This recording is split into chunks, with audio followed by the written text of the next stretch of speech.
एक और राज्य में एक और पार्टी टूटने वाली है। बगावत के सुर झारखंड से उठे हैं। चंपई सोरेन जो झारखंड के पूर्व मुख्यमंत्री थे, हेमंत सोरेन के जेल से आने के बाद उन्हें उनके पद से इस्तीफा देना पड़ा। हेमंत सोरेन ने फिर से झारखंड की कमान संभाली। चंपई सोरेन दिल्ली पहुंचे। खबरें आई कि बीजेपी में शामिल हो सकते हैं, लेकिन बीजेपी में शामिल तो नहीं हुए। एक ऐलान जरूर कर दिया कि नई पार्टी बना सकते हैं और रास्ते में जो साथी, अगर अच्छा कोई साथी मिलेगा तो वो उस साथी को साथ लेकर आगे चलेंगे। तो क्या चंपई सोरेन नई पार्टी बनाएंगे? बगावत पूरी तरीके से कर चुके हैं। किसे फायदा होगा, किसे नुकसान होगा? झारखंड की राजनीति पर मजबूत पकड़ रखने वाले हमारे साथी पंकज प्रसून, हमारे वरिष्ठ पत्रकार, इस खबर पर ज्यादा चर्चा करने के लिए हमारे साथ मौजूद हैं। सर, पहले तो ये बता दीजिए, झारखंड में आखिर चल क्या रहा है? कुछ नहीं चल रहा है। चंपई सोरेन को सीएम पद से हटा दिया, इनका ईगो हर्ट हुआ। ये फिर संपर्क में आ गए भारतीय जनता पार्टी के, और भारतीय जनता पार्टी के कुछ नेताओं से मिले भी, दिल्ली भी गए, और दिल्ली आने के बाद ये वहां बात नहीं बनी। मैं ये कह रहा हूं कि चंपई सोरेन कुछ नहीं, इनको सीएम पद से हटाया, ईगो हर्ट हुआ। मान लिया था कि ये सचमुच कोल्हान टाइगर हैं। ये बीजेपी के संपर्क में आए, बीजेपी के कुछ नेताओं से बात की, दिल्ली गए, बात नहीं बनी। इन्होंने 3 ऑप्शन बताया। कहा था कि इतना अपमान होने के बाद या तो मैं राजनीति से संन्यास ले लूं, या अपनी पार्टी बनाऊं, या किसी दोस्त की तलाश करूं जो मुझे सहयोग करे। वो दोस्त कोई और नहीं, भारतीय जनता पार्टी थी। भारतीय जनता पार्टी के सामने इन्होंने टर्म्स कंडीशंस कुछ ऐसे रखे कि जो बीजेपी को कबूल नहीं था, और वो बीजेपी को कबूल नहीं था, इसलिए ये अपने दूसरे ऑप्शन पे विचार कर रहे हैं कि अकेले अपनी पार्टी बनाना। और मैं ये मानता हूं कि जो होता है वो अच्छे के लिए होता है। भारतीय जनता पार्टी के गणेश महली पिछली बार सरायकेला सीट से 2000 के आसपास वोट से हारे थे, और चंपई सोरेन का ट्रैक रिकॉर्ड देख लीजिए तो 1100 वोट, 2000 वोट, 2500 वोट, यही से ये जीतते रहे। इस बार उम्मीद यह है कि हो सकता है कि सरायकेला की सीट से अर्जुन मुंडा चुनाव लड़े विधानसभा का। अगर ऐसा है, अगर यह खबर सही है, तो चंपई सोरेन तीसरा मोर्चा यानी तीसरी कोई पार्टी से लड़ेंगे। झारखंड मुक्ति मोर्चा का एक प्रत्याशी होगा, और तीसरा जो होगा वो अर्जुन मुंडा जैसा हैवीवेट होगा। बगल के खरसावां सीट से वो जीतते रहे हैं। ऐसे में बीजेपी के चांसेस बहुत बढ़ जाते हैं जीतने के। अगर मान भी लिया एक क्षण के लिए कि अर्जुन मुंडा नहीं भी लड़ रहे हैं सरायकेला से, दोबारा वही गणेश महली लड़ रहे हैं, तो सिर्फ 2000 वोटों का पिछली बार फर्क था। दो तरफा चुनाव था, एक तरफ चंपई सोरेन, एक तरफ गणेश महली। गणेश महली 2000 वोट से हारे थे। इस बार चंपई सोरेन, जेएमएम, और उनका ताकत बिखरेगा, क्योंकि चंपई सोरेन जो भी वोट काटेंगे जेएमएम का ही वोट काटेंगे, जेएमएम के जो कैडर हैं उनका वोट काटेंगे। और वैसे में भी बीजेपी के बढ़ जाते हैं। झारखंड में कितना नुकसान जेएमएम को और कितना फायदा बीजेपी को अगर नई पार्टी बनाते हैं? देखिए, पिछले 5 सालों में जेएमएम की ताकत जो है वो कम हुई है। इसकी कुछ बहुत बड़ी वजह है। पहली वजह यह है कि सोरेन परिवार में फूट हुआ। सीता सोरेन आ गई भारतीय जनता की तरफ। अलावा बार बार यह खबर आती रही मीडिया में कि अब सरकार गिरने वाली है, तब सरकार गिरने वाली है। बसंत सोरेन जो कि हेमंत सोरेन के भाई हैं, वो भी बहुत ज्यादा खुश नहीं है। वो भी सिर्फ परिस्थिति के दास हैं।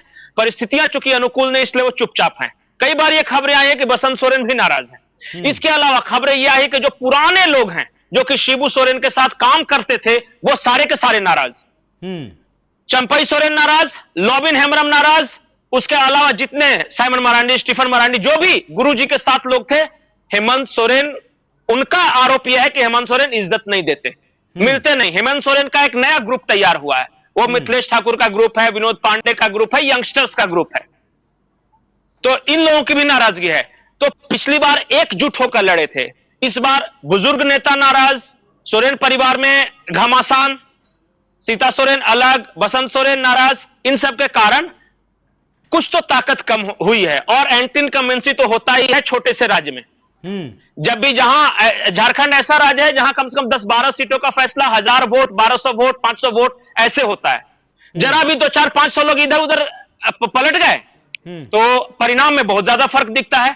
बहुत सारे लोग छत्तीसगढ़ को लेकर यही कर रहे थे कि छत्तीसगढ़ में भूपेश बघेल एकदम ये है, स्वीप कर रहे हैं, स्वीप कर रहे हैं। मैं बार बार बोलता था कि सिर्फ 500 वोटों का फर्क, 500 इधर या 500 उधर, इतने में बहुत ज्यादा मार्जिन का अंतर हो जाएगा। और हुआ कि नहीं, आप देखिए, जब एक बार आप प्रचंड बहुमत की सरकार चला लेते हैं तो ऑफ कोर्स कुछ लोग आपसे नाराज हो जाते हैं, और यही नाराजगी है। और मैं एक बात बताता हूं, जो कांग्रेस है, जो कि इनका सहयोगी दल है, आज कांग्रेस की ताकत कमी है। पिछली बार क्या हुआ था कि रघुवर दास से नाराजगी के कारण सवर्ण वोटों का एक बहुत बड़ा तबका चला गया था कांग्रेस की ओर।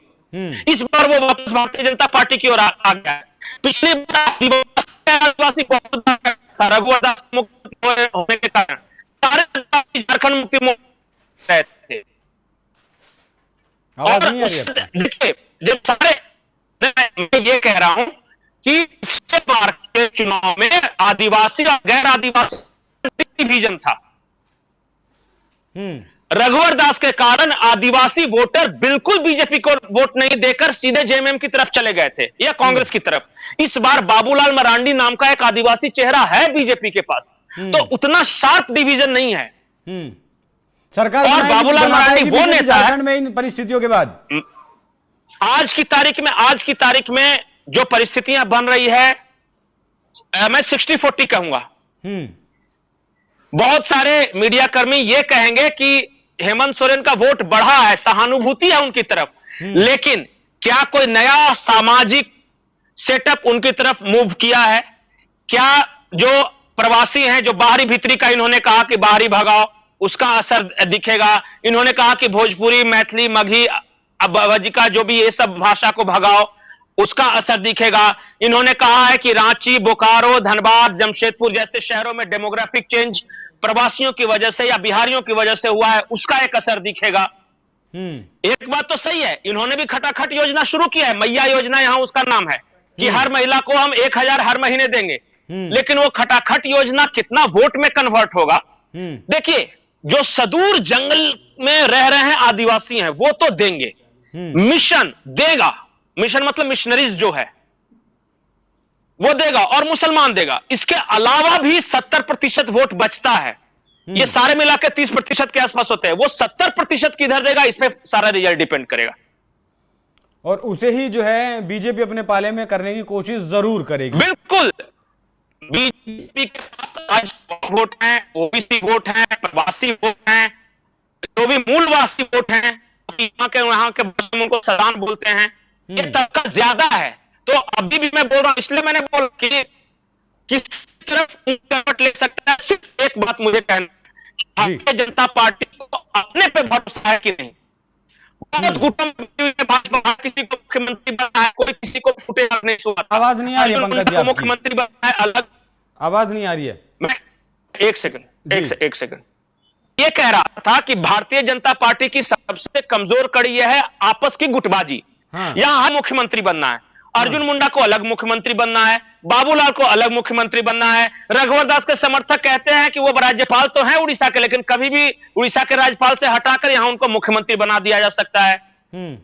अगर एक चेहरे के साथ, एक नेतृत्व के साथ भारतीय जनता पार्टी दृढ़ निश्चय के साथ लड़ेगी तो डेफिनेटली जीतेगी। लेकिन आज की तारीख में हो यह रहा है कि एक गुट दूसरे गुट पर वार करता है, भीतरघात करता है, दूसरा तीसरे पर भीतरघात करता है। इसकी वजह से बहुत गड़बड़ हो रही है, और यह बात झारखंड का बच्चा जानता है कि बीजेपी को सिर्फ यहां बीजेपी हराती है।